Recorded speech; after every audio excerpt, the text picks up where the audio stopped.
Yes. Magandang hapon muli sa ating mga kasama. Nandito na naman si Kuya Goods nagbabalik. At syempre, kung di ka pa nakasubscribe, pasubscribe na lang po at hit mo na rin yung bell para laging updated sa ating mga video. Ano ito? Nako po, kakaalaman na ha. Sa ginaling-galing nyo, ginalingan nyo pa ng husto, pero wala pa rin kayong panalo. Motion ni Martin versus impeachment ni BP Sara, talo. O kaya meron naman silang banat. Oo. Nangangati naman ang kanilang mga kamay at paa, wala pa man ang February 6, gusto na nila kaagad maghain ng impeachment case. Panibagong impeachment ito ha, na laban kay BP Sara. Yan ang kanilang tema ngayon. Diyos ko po, kay magtigil-tigil. Di ba? Saldi ko natunto na. Nasa Sweden. Ba? Mukhang mahuhuli na ata. Ngayon, minamadali na nila siguro huli saldi ko. Para saan? Para hindi makapagsalita, ganun ba yun? Naku po, pag nandyan si saldi ko, baka hindi nga makapagsalita yan at dire-diretso sa oblo. Wala nang interview, wala nang media-media. Panibagong reklamo, impeachment ni Bibi sa handa na. Handa na i-endorso, kita nyo. Nakahanda na sila. Gagaling nyo talaga. Panibagong impeachment, handa na i-endorso. Ano ba yung mga gusto nitong mga to? Nagsisimula na naman sila eh. Gusto nila talagang ma-impeach. Pero, kita nyo, nilampaso ng Supreme Court. Denied. Diba? Binasura. Merong nagmo-motion. Ano nangyari sa motion nyo? Hanggang nga na lang kayo. Galingan nyo kasi ng gusto. Para, paniwalaan kayo ng Supreme Court. Pero walang mangyayari. Pa-motion-motion pa kayo. Inuubos nyo lang ang pera ng taong bayan. Milyon-milyon ang binabudget nyo para dyan sa mga kagustuhan nyo ma-impeach si BP Sara. Pero ang katotohanan, wala. Wala kayong laban sa mga Duterte. Supreme Court nagdesisyon na. Iyak ang mga loyalista. Iyak ang mga pinklawan. Iyak ang mga bluga. Sino yung bluga? May bagong grupo eh. Bluga. Simulan natin dito. At hinahanap ni Atty. Guanzon, itong si Bongit. Asa na ba? Nakahiga na ba? Kasi ang usapin, bituka. Large intestine, delikado ho yan. Pag yan ay nasugatan at nabutas, opera ang lalabas dyan. So ngayon, ang tawag ng taong bayan, asa na ba? Butas na ba ang bituka? Kasi hinahanap po ni Atty. Guanzon. Nasa na ba si Bongit? Bakit hindi nyo ipakita sa media? Tsaka delikado yan. Ang kinakain na lang daw ay sabaw. Ibig sabihin, sugat-sugat na kung sabaw na lang ang kinakain. Bawal kumain ng mga solid foods, ganon.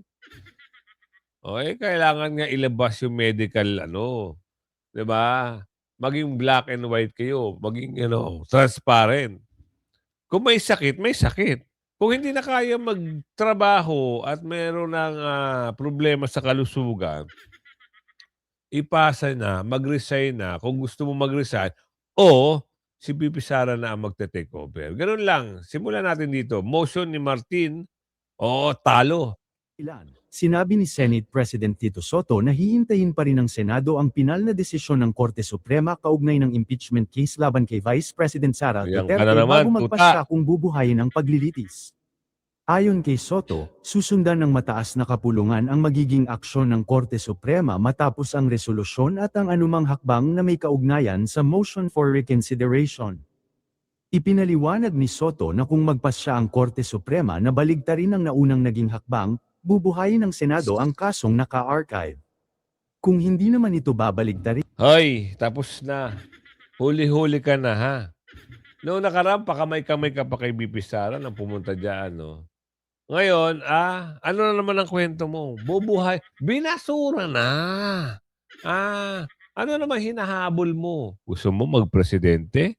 Gusto mo mag-vice president, nek-nek mo. Kung mananalo. Oo, lahat ng pambandodorobo nyo, kilatis yan ng taong bayan. Oo, sabihin na natin gusto mo at nangangarap ka, kaso hindi ka pupuwede, ayaw sa'yo. Oo, lahat ng pinakita mo, naging sunod-sunuran ka sa boss mo, pinagtatakpan niyo yung imbestigasyon patungkol kay Balulong. Hanggang ngayon, yung The Big Fish, blanko. Hindi niyo mapatawag at maimbestigahan diyan sa Blue Ribbon na hinahawakan niyo. Kung kay Senador Marcoleta, sigurado yan, tapos na. Na-file na ng kaso. Plunder, graft, puwede. 'Di ba? At sibak sa puwesto. Gano'n lang. Kaya nag-resign, hindi na mai-impeach.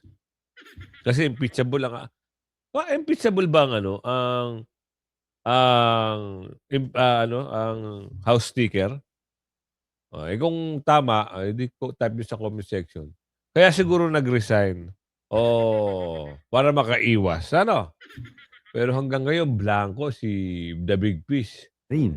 Umaasa siyang may mababago sa ilang probisyong isinama sa desisyon upang hindi maapektuhan ang proseso ng impeachment sa hinaharap. Sa isang panayam, nilinaw ni Soto na hindi papanig ang Senado at kikilos lamang ito alinsunod sa umiiral na batas at sa mga itinatakda ng konstitusyon. Kaugnay nito, ipinaliwanag din ni Batangas Representative Jerval Luistro na maaari umanong muling buksan ng Senado ang naka-archive na impeachment complaint laban kay Vice President Sara Duterte kung sakaling pagbigyan ng Korte Suprema ang motion for reconsideration na inihain ng House of Representatives. Wala na. Titigas nyo. Sabi ko wala na kaya iwanan na namin kayo. Bahala kayo dyan. Hahabol-habol kayo, binasura na nga ng Supreme Court.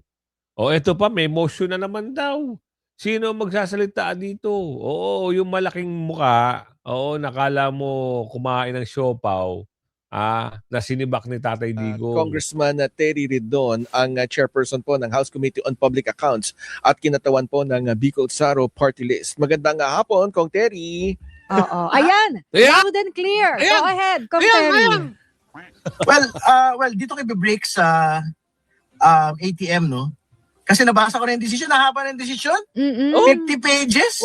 Grabe yan. Pero ang totoo po, hindi naman po parehong-pareho. Alin? Yung pong MR at saka po yung original decision po ng Korte Suprema. So nagpapasalamat po tayo sa Korte Suprema dito po sa paglilinaw Na ano? sa kapangyarihan po ng Kongreso sa impeachment. Kasi doon po sa previous impeachment decision po ng Korte Suprema, napaka-restrictive po Noon po nga inilatag po nilang due process rules, no? Dito po sa paglalatag po ng impeachment via the express route. Yung po nga meron pong 1/3 support, no, ng mga miyembro po ng Kamara. Kasi doon po, require po yung respondent na makapagbigay po ng kanya pong sagot, no? Sa Kamara doon po sa kanya pong asunto. Pero sa ilalim po ng bago pong motion for reconsideration, decision po ng Korte Suprema, ang rini-require na lang po ng Supreme Court. Tigil. Alam na naman namin kayo. Hindi nyo kakampihan. Kakampihan nyo yung amo nyo. Pag natuloy yung hearing diyan sa February 2 hanggang 4 sa amo nyo at nakatutok lang kayo sa impeachment ni VP Sara, ganyan kayo 'di ba? Puros kayo kampihan, dapat kayo binubuwag na.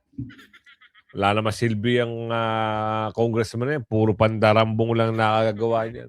Ano ba natulong yan? Sige nga. Puro pondo dito, pondo doon. Kayang-kaya naman ng mayor yan.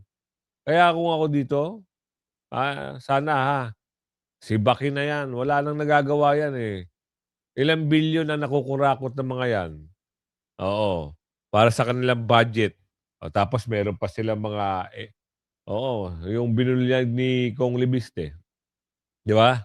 Meron binunyag. Merong Christmas bonus, meron kung anong bonus. Milyon. Bukod pa yung sahod. Yung sahod, parang wala na lang yun tsapera na yun Dito tayo sa insertion. Dito tayo sa mga allocable. Doon kumakamal. May parking fee pa. Oh, eh, si Baki na yan. Tanggalin na yung kongreso na yan. Meron naman mababatas. Andiyan naman yung mga senador. Ba't kailangan pa ng mababang kapulungan? Oh, isipin nyo nga yun.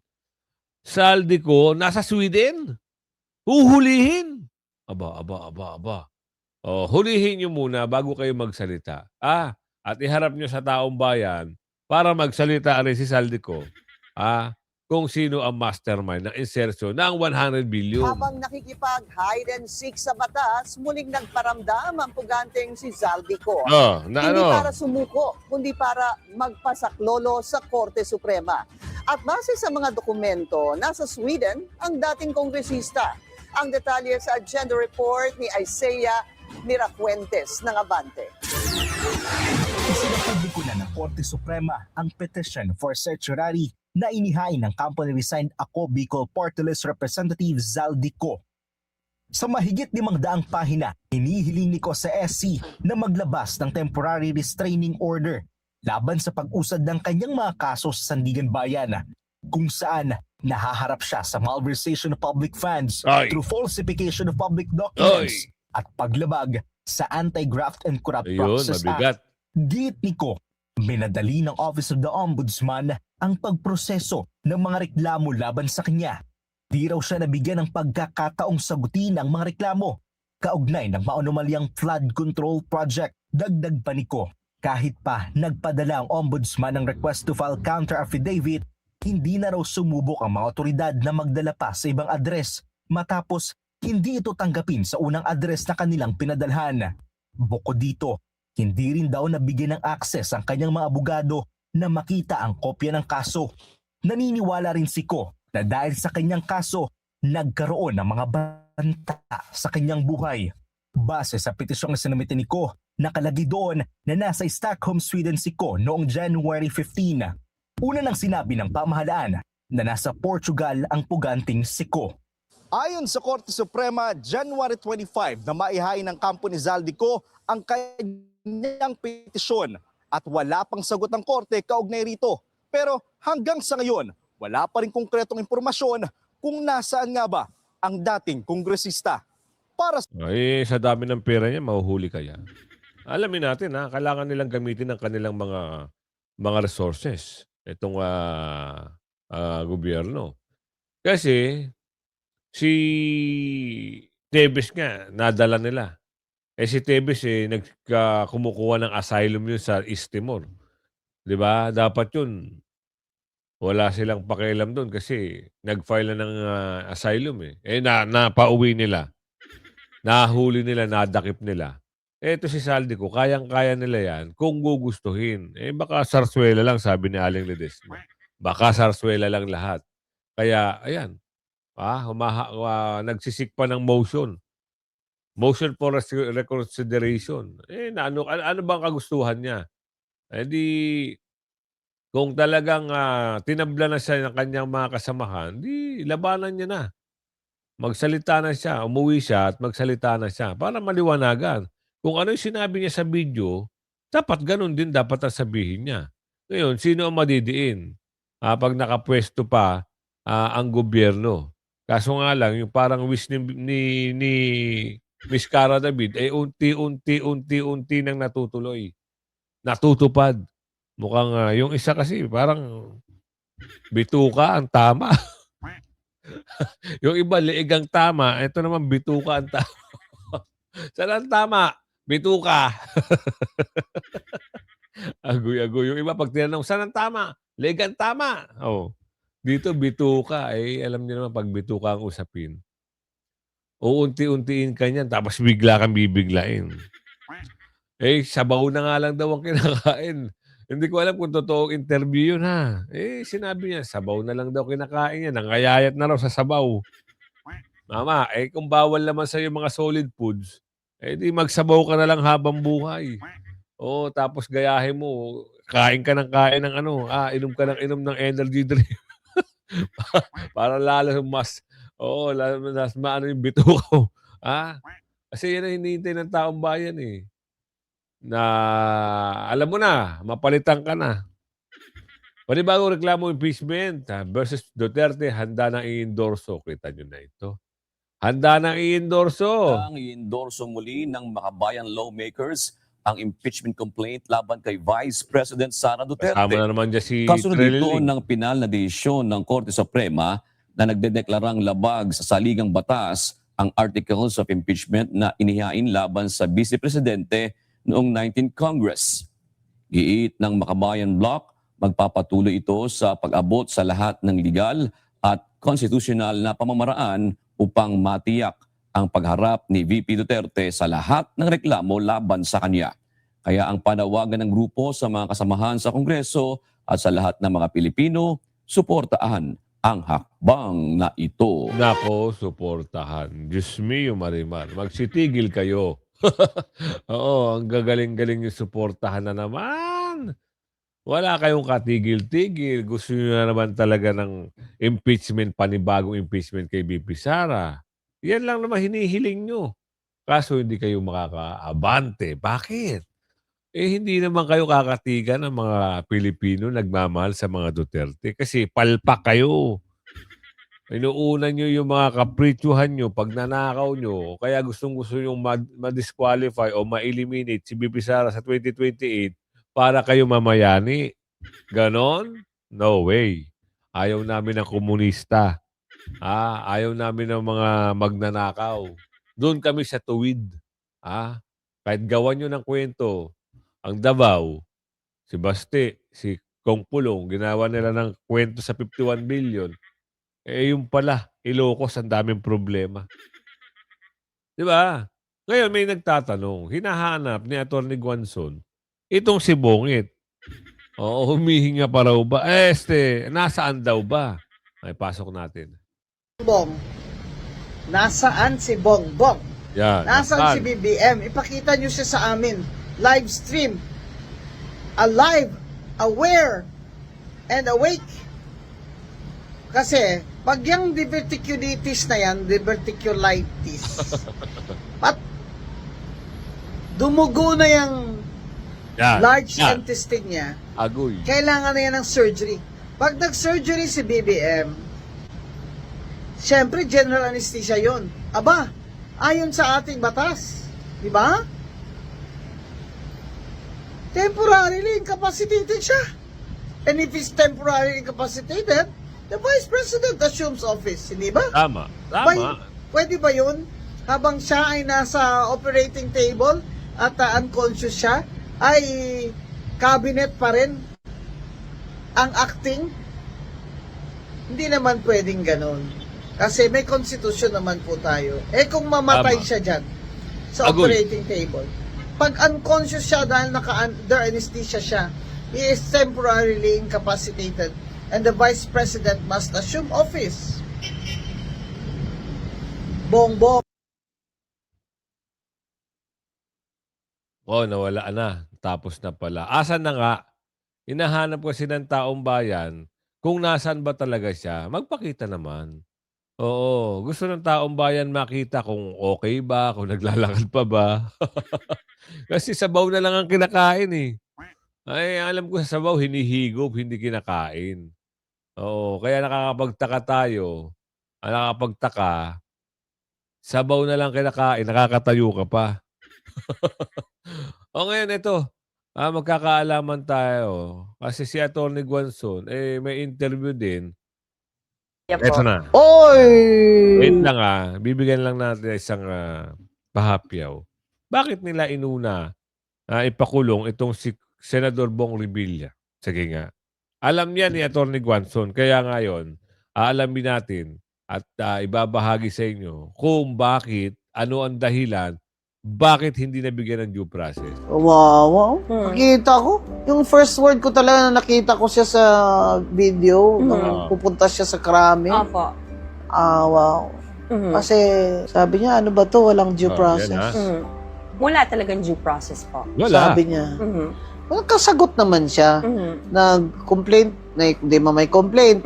Ito nakita ko yung complaint. NBI versus Senator Bong Revilla, Yusek Bernardo, at sino-sino pa doon. Opo. Tapos itong Yusek Bernardo, gagawin state witness. Correct.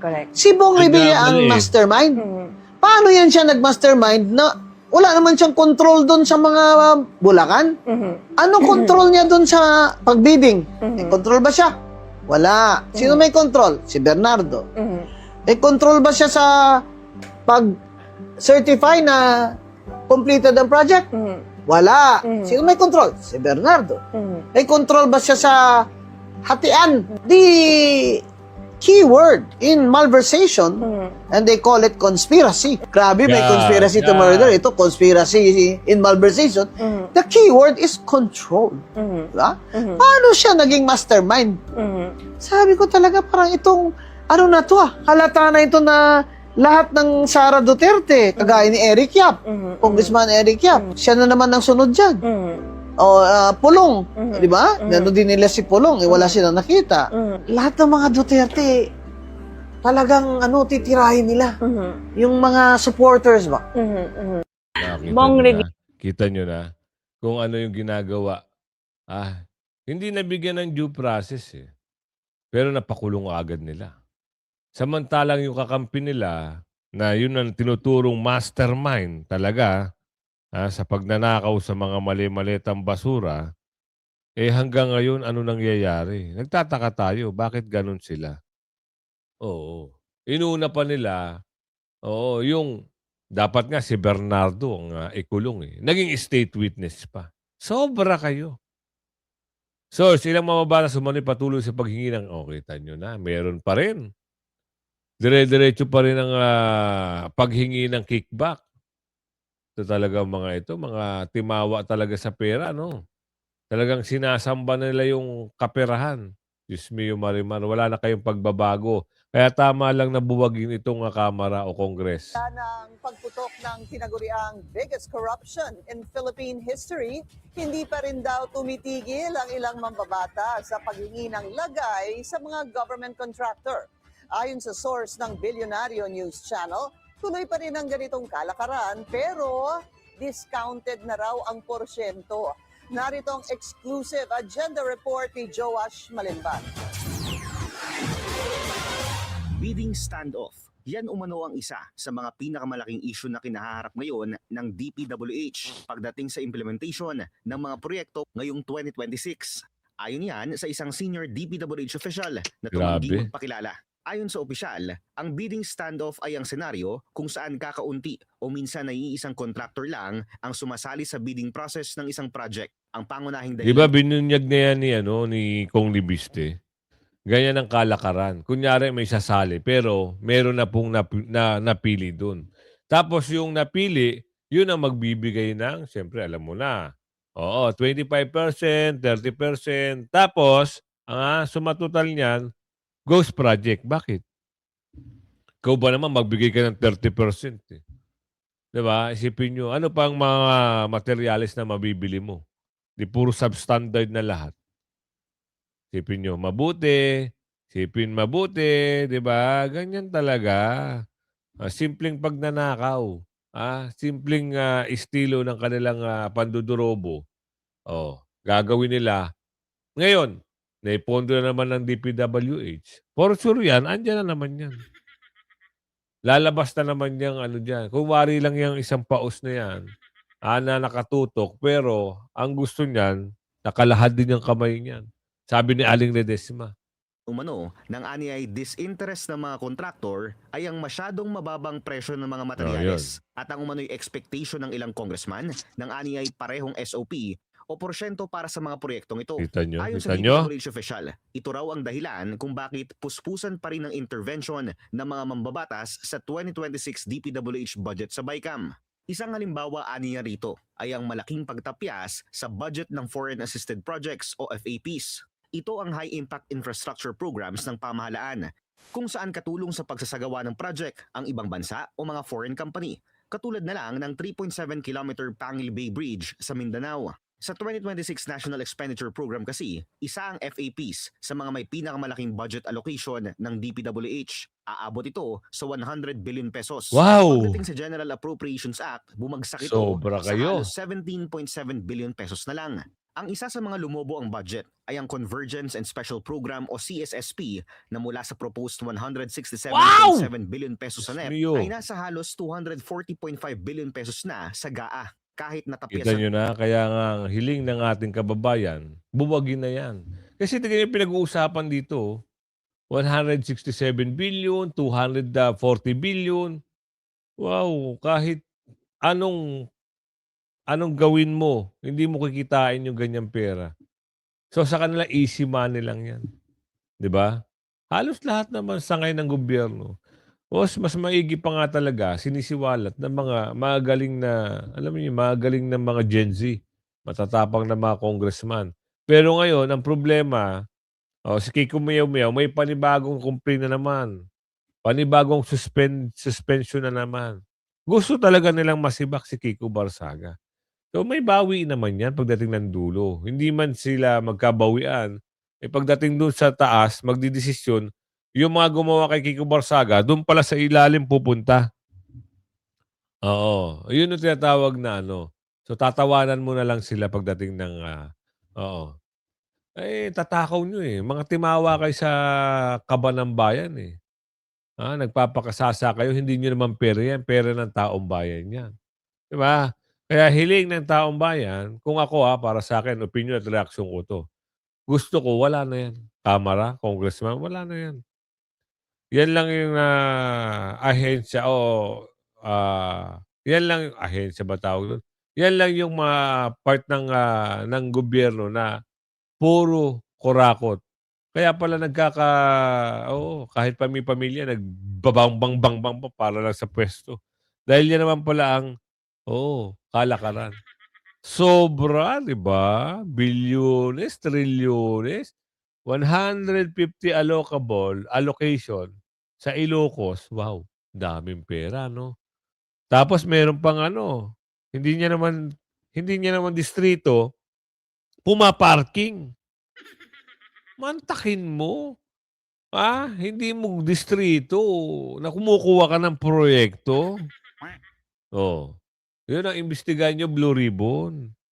Huwag kayong masyadong nagpapasabagin. Pag nakapesto kasi yung amo nyo, kala nyo bida kayo. Hindi nyo alam pagdating ng araw, kayo naman ang bilog ang bola, bilog ang gulong. Pag kayo na back to you, iyak tawa kayo. pa ng mahigit 300 billion pesos ang overall budget ng ahensya.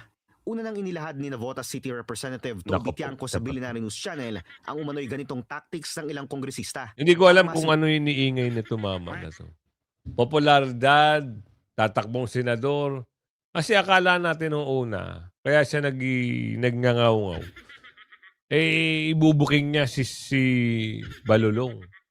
Anak ng tipaklong ang tinuturo, saldi ko daw ang pinuno. Bakit hindi mo sabihin na yung amo mo rin, na si Bongit at si Balulong, ang mga pinuno? Tapos ngayon, bandang huli, si Saldi ko na lang. Bakit ganun? Unfair naman. Si Saldi ko nga nagbanggit kung sino ang magnanakaw. Tapos ganun pa ang sasabihin. Unfair. It's unfair.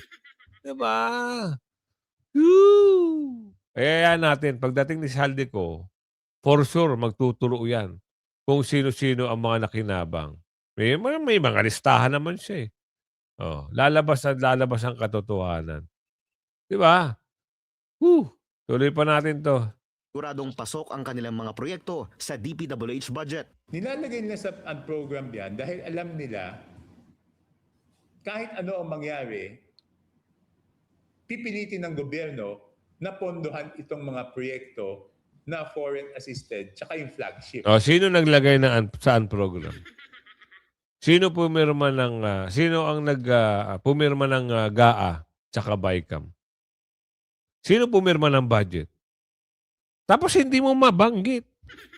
Ang pangalan ng Kita nyo, si Saldi ko na naman. Ay, wag na tayo magpaniwala. Baka mamaya nililito lang sarswela ng lahat ng nangyayari. Diba? Kalusugan! Oo, kumakain na lang ng sabaw. Yun ang trending ngayon. Nakalimutan na yung flood control. Ang trending ngayon, yung sakit kuno.